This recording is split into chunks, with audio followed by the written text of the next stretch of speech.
ஆவியானவரின் ஜெபம். இந்தபடியே ஆவியானவரும் நமது பலவீனங்களில் நமக்கு உதவி செய்கிறார். நாம் ஏற்றபடி வேண்டிக் கொள்ள வேண்டியது இன்னதென்று அறியாமல் இருக்கிறபடியால் ஆவியானவர் தாமே வாக்கு கடங்காத பெருமூச்சுக்களோடு நமக்காக வேண்டுதல் செய்கிறார். ஆவியானவர் தேவனுடைய சித்தத்தின்படியே பரிசுத்தவான்களுக்காக வேண்டுதல் செய்கிறபடியால் இருதயங்களை ஆராய்ந்து பார்க்கிறவர் ஆவியின் சிந்தை இன்னதென்று அறிவார்.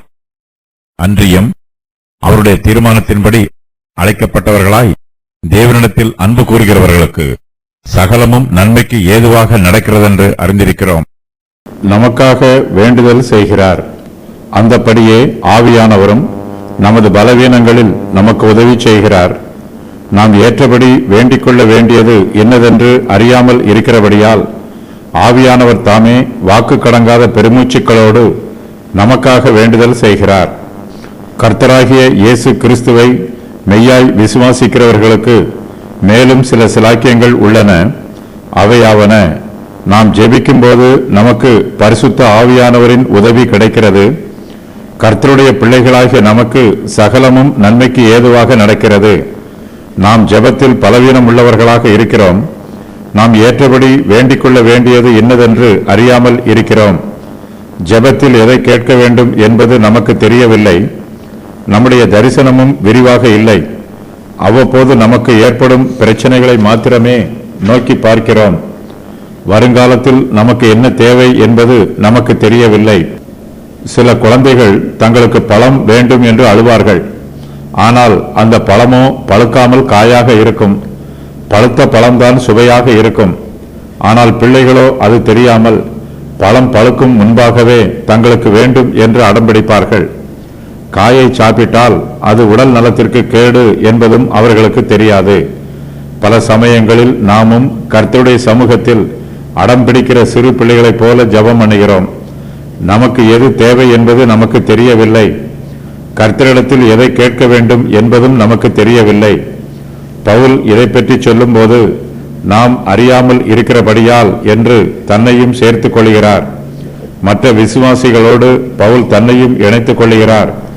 பவுலை போன்ற பரிசுத்தவான்களுக்கு எதை வேண்டிக் கொள்ள வேண்டும் என்று தெரியாமல் இருக்கும்போது சாதாரண விசுவாசிகளாகிய நமக்கு அது தெரியாமல் இருப்பது ஆச்சரியம் அல்ல. நம்முடைய சுய பலத்தினால் நாம் நிற்க முடியாது. ஆவியானவரின் பலன் நமக்கு தேவை.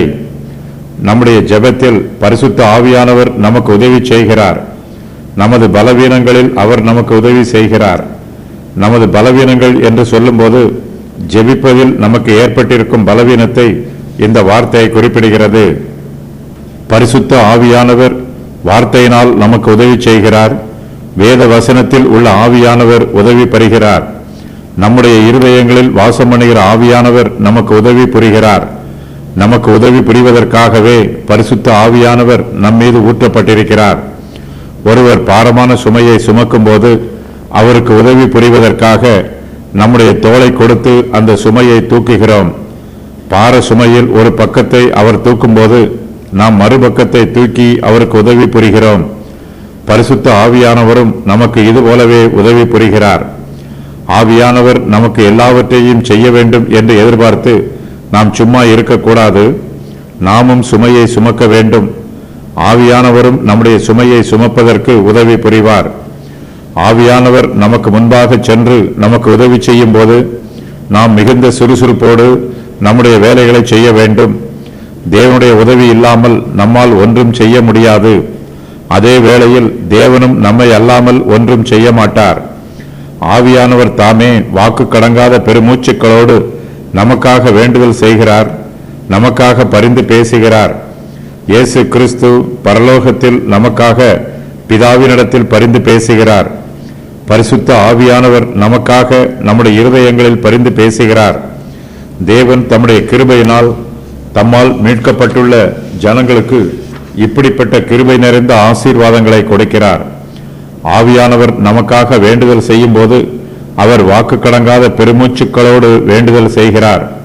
பெருமூச்சு விடும்போது வார்த்தைகளை உச்சரிக்கப்படாது. நாம் ஆவியில் ஜெபிக்கும் போது வார்த்தைகளை பேசாமல் பெருமூச்சு விட்டும் ஜெபிக்கலாம். சாதுரிய வார்த்தைகளை பயன்படுத்தி ஜெபம் பண்ணினால்தான் கர்த்தர் நம்முடைய ஜெபத்தை கேட்பார் என்னும் நிபந்தனை எதுவும் இல்லை. வார்த்தைகள் வெளிப்படாமல் பெருமூச்சுக்களை விட்டாலும் கர்த்தர் நம்முடைய ஜெபத்தை கேட்கக்கூடியவர்.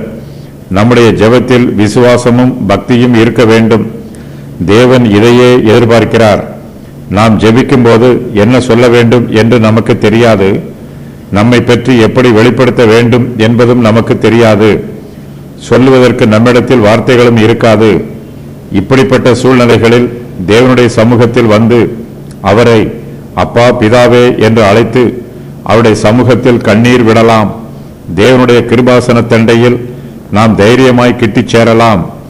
கர்த்தருடைய சமூகத்தில் வரும்போது நம்மிடத்தில் பரிசுத்தமும் தாழ்மையும் காணப்பட வேண்டும். நாம் ஜெபிக்கும் போது ஆவியானவர் தம்முடைய கிரியைகளை நடப்பிக்கிறார். ஆவியானவருடைய ஜெபம் எப்போதுமே தேவனுடைய சித்தத்தின் பிரகாரம் இருக்கும். பரிசுத்த ஆவியானவர் நமக்கு அருளும் ஆசீர்வாதங்கள். பாவத்தில் இருந்து விடுவிக்கிறார், மரண தண்டனையில் இருந்து விடுவிக்கிறார், நீதியை நிறைவேற்றுகிறார், விசுவாசிகளிடத்தில் வாசம் பண்ணுகிறார், ஜீவனை தருகிறார், அழிவுக்குரிய சரீரத்தை உயிர்ப்பிக்கிறார், ஆவிக்குரிய அவயவங்களை அளிக்கிறார், தேவனுடைய பிள்ளைகளை வழிநடத்துகிறார், தேவனுடைய குடும்பத்தில் சுவிகாரம் எடுக்கிறார், பிள்ளைகளாய் இருக்கிறோம் என்று சாட்சி பகருகிறார், பலவீனங்களில் உதவி செய்கிறார், பரிசுத்தவான்களுக்காக பரிந்து பேசி வேண்டுதல் செய்கிறார். பலவீனங்கள் என்பது சரீரத்தில் பலவீனம், சிந்தையில் பலவீனம், சரீர வியாதி ஆகியவற்றை குறிக்கும். இவை எல்லாவற்றையுமே இயேசு கிறிஸ்து சிலுவையில் சுமந்து ஏசாயா 53வது அதிகாரத்தை நிறைவேற்றினார். எல்லா பலவீனங்களும் வியாதி அல்ல, ஆனால் வியாதிகள் பலவீனத்தை தரும். ஆசாரியர்களுக்கு பலவீனம் இருந்தது.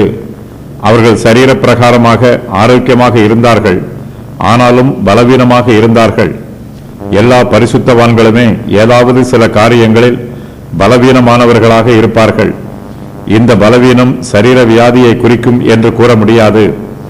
பவுலுக்கு சரீரத்தில் பாடுகளினால் பலவீனம் இருந்தது. அவருடைய சரீரத்தில் வியாதி இருந்ததாக குறிப்பு எதுவும் இல்லை. பவுலின் சரீரத்தில் இருந்த முள் என்பது சாத்தானின் தூதனை குறிக்கும். அவன் பவுலுக்கு அடிகளையும் கல்லெறிகளையும் கிடைக்கச் செய்தான். சரீரம், ஆத்மா, ஆவி, விசுவாசம், திறமை ஆகிய எதிலுமே பலவீனம் இருக்க முடியும். அஸ்தினாய் என்னும் கிரேக்க சொல்லே பலவீனம் வியாதி என்று மொழிபெயர்க்கப்பட்டிருக்கிறது. நமது சிந்தையை பரிசுத்த ஆவியானவர் ஆளுகை செய்ய வேண்டும். அப்போதுதான் தேவனுடைய சித்தத்தின் மீது நமக்கு பிரியம் உண்டாகும். பரிசுத்த ஆவியானவர் நம்மை ஏவி வழிநடத்தவில்லை என்றால் நாம் ஜெபம் பண்ணும்போது தேவனுக்கு பிரியமில்லாத பல தவறான காரியங்களுக்காக ஜெபித்துக் கொண்டிருப்போம். ஆகையினால் ஆவியானவர் தாமே வாக்கு கடங்காத பெருமூச்சுக்களோடு நமக்காக வேண்டுதல் செய்கிறார். இயேசு கிறிஸ்துவுக்கு ஆவியின் சிந்தை இன்னதென்று தெரியும். பிதாவாகிய தேவன், குமாரனாகிய தேவன், பரிசுத்த ஆவியானவராகிய தேவன் ஆகிய மூவருமே இருதயங்களை ஆராய்ந்து பார்க்கிறார்கள். ஆவியின் சிந்தை, ஆவியானவர் தேவனுடைய சித்தத்தின்படியே பரிசுத்தவான்களுக்காக வேண்டுதல் செய்கிறபடியால் இருதயங்களை ஆராய்ந்து பார்க்கிறவர் ஆவியின் சிந்தை இன்னதென்று அறிவார்.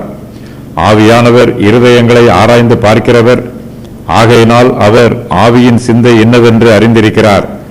மாய்மாலக்காரருக்கு அவர்களுடைய ஊழியம் எல்லாமே அவர்களுடைய நாவில் அடங்கி இருக்கும். பேச்சுதான் மாய்மாலக்காரருக்கு ஊழியமாக இருக்கும். இவர்களுடைய சாதுரியமான வார்த்தைகளை மனுஷர் நம்பி ஏமாறலாம். ஆனால் கர்த்தரோ இருதயத்தை ஆராய்ந்து பார்க்கிறவர். கர்த்தரை மெய்யாய் விசுவாசிக்கிறவர்கள் தங்களுடைய கடமைகளை தங்கள் இருதயத்தினாலும் செய்வார்கள். அவர்கள் எதை செய்தாலும் அதை கர்த்தருக்கென்று நேர்த்தியாய் செய்வார்கள். கர்த்தருடைய பிள்ளைகளிடத்தில் மாய்மாலம் இருக்காது. ஜெபம் பண்ணும் போதும் நம்முடைய இருதயத்தில் இருந்து நாம் ஜெபிக்க வேண்டும். வெறும் வார்த்தைகளை சொல்லி பிரயோஜனம் இல்லை. சில சமயங்களில் தேவனுடைய சமூகத்தில் வாயினால் வார்த்தைகளை சொல்லாமல் நம்முடைய இருதயத்தை ஊற்றலாம். கர்த்தர் நம்முடைய இருதயத்தை ஆராய்ந்து பார்க்கிறார். நாம் கர்த்தருடைய சமூகத்தில் வந்து நம்முடைய வேண்டுதல்களையும் விண்ணப்பங்களையும் ஏறெடுப்பதற்கு முன்பாகவே நம்முடைய தேவை என்ன என்பதை கர்த்தர் அறிந்து வைத்திருக்கிறார். நாம் பிதாவினிடத்தில் அவருடைய சித்தத்தின்படி எதையெல்லாம் கேட்கிறோமோ அவை எல்லாவற்றையும் அவர் நமக்கு கொடுப்பார் என்று இயேசு கிறிஸ்து வாக்கு பண்ணியிருக்கிறார். நாம் தேவனுடைய சித்தத்தின்படி வேண்டுதல் செய்ய பழக வேண்டும், கற்றுக்கொள்ள வேண்டும். தேவனுடைய சித்தத்தின்படி நாம் வேண்டுதல் செய்ய பரிசுத்த ஆவியானவரே நமக்கு கற்றுக் கொடுக்கிறவர். சகலமும் நன்மைக்கு ஏதுவாக நடக்கிறது.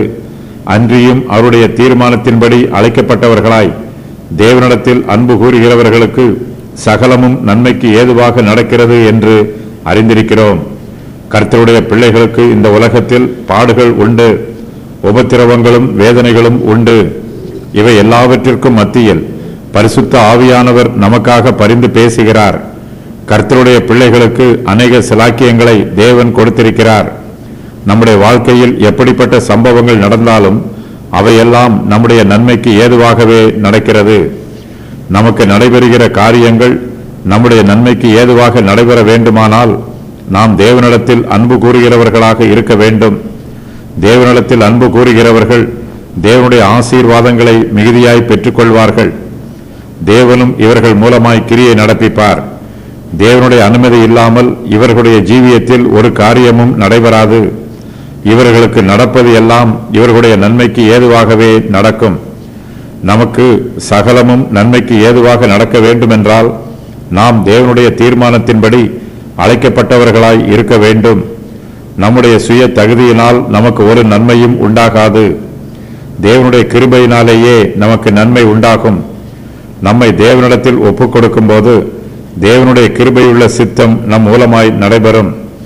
சகலமும் நமக்கு நன்மைக்கு ஏதுவாக நடப்பது கர்த்தருடைய பிள்ளைகளாகிய நமக்கு கிடைத்திருக்கிற மிகப்பெரிய சிலாக்கியம். தேவனுடைய பராமரிப்புகள் எல்லாம் நமக்கு உரியவை.